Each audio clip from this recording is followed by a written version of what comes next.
Hello again, my dear viewers. Here's MK, and like usual, you see the thumbnail and are interested to know the future of the game and what it means for the franchise. As y'all may know, the game had a rather great update a month ago when Nintendo shadow dropped the new spin-off and third kits.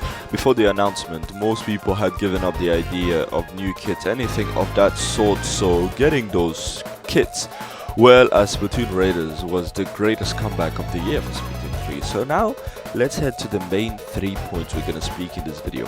First, being any future updates. Second, what will Splatoon Raiders will mean for the future of the franchise. And for last, when will Splatoon 4 drop? Without us keeping a beat, let's hit the road.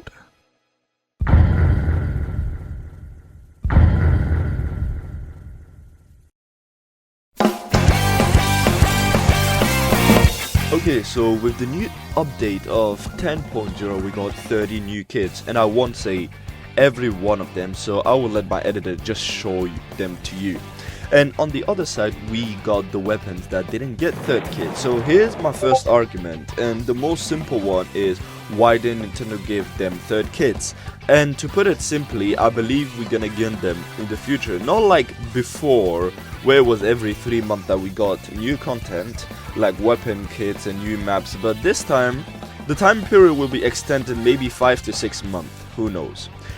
The second argument is the new third kits we got have low point for special. For example, the special spam a new mini splatling that just zookaing anyone at mark speed, and also other weapons that need some balancing. Also personal info, I am tired of the new Splattershot Pro.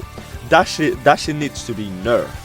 God forbid our weapon to be good. Anyway, those new weapons have too much cheat points for special. Some of them need to be a bit higher, if you understand.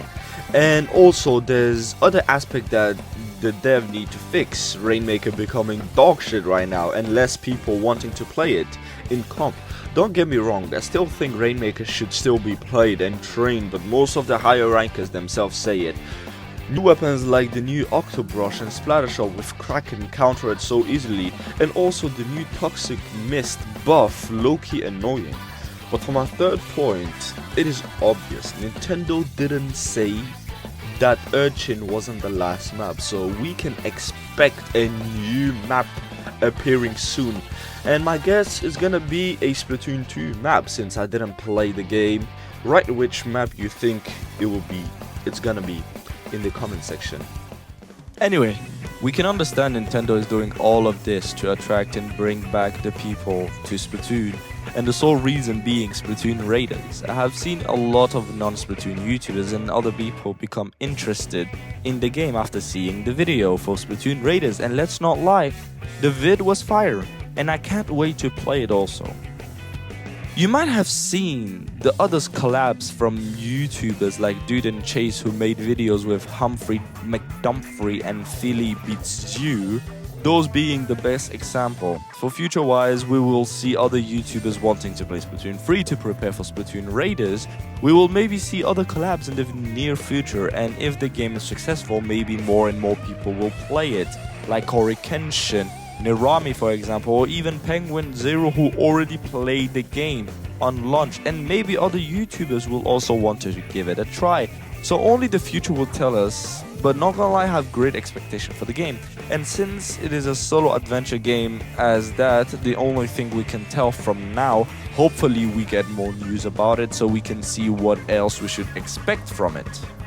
Before the update, in the era from April 2025 to early June 2025, most Splatoon 3 players gave up on the idea of any new updates for the game, except for balance patches. Most people accepted the fate that the game died, so we looked for the future, and what we were expecting was Splatoon 4. When will it came out? What new weapon class would appear? What are the new gimmicks gonna be? We should have more than 4 players. Should pants have gear abilities? All of those theories were made by your favorite Splat-tubers expecting for a bright future. Realistically, Nintendo should have brought the game out mid-2027 or late 2027 or even early 2028, since we didn't want the game to be rushed. That would have been enough time to finish the game with no bugs, hopefully.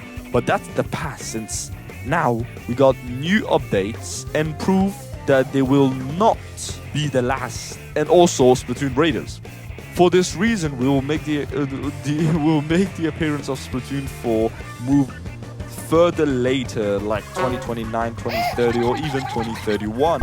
But that's not the thing that I want to talk about, my man. My main concern is Splatoon Raiders comes out as a great number and it sells really good and everything. It will make sense for Nintendo to stop giving story mode for the future. Splatoon games, since usually the story mode is used to make new players understand how to play the game and give some lore with different levels showing them different ways on how to move, play. Wouldn't it be smarter from their part if the game didn't have a story mode and only had like a tutorial playthrough, like that has 4 to 5 levels, for where you could have the same route but use different weapons for it? That can first drop that, and who wouldn't make like the online version of the game will only drop with the 4 to 5 level that will help you understand how to play the game. But afterwards, we all know the game is going to be $80. Splatoon 4 will be $80. But after a while, they could drop this story mode that will be a spin-off. But it would have been the story mode for Splatoon 4. Like, stay with me right now. It kind of makes sense, I guess. As a spin-off, they will just make the story mode of Splatoon 4 as another spin-off and make us pay another $80 to purchase it. And not gonna lie, knowing Nintendo and the bullshit they just pulled with the Switch 2 and the game price higher and everything going on, it seems that that's something they would do. Either way, I am happy that Splatoon 4 got new updates and can't wait what the future holds for us. And thanks for the great work of our editor at Faceless Entertainment. And please follow us on Twitter, Instagram, YouTube, TikTok, everywhere we're there. Either way, MK out.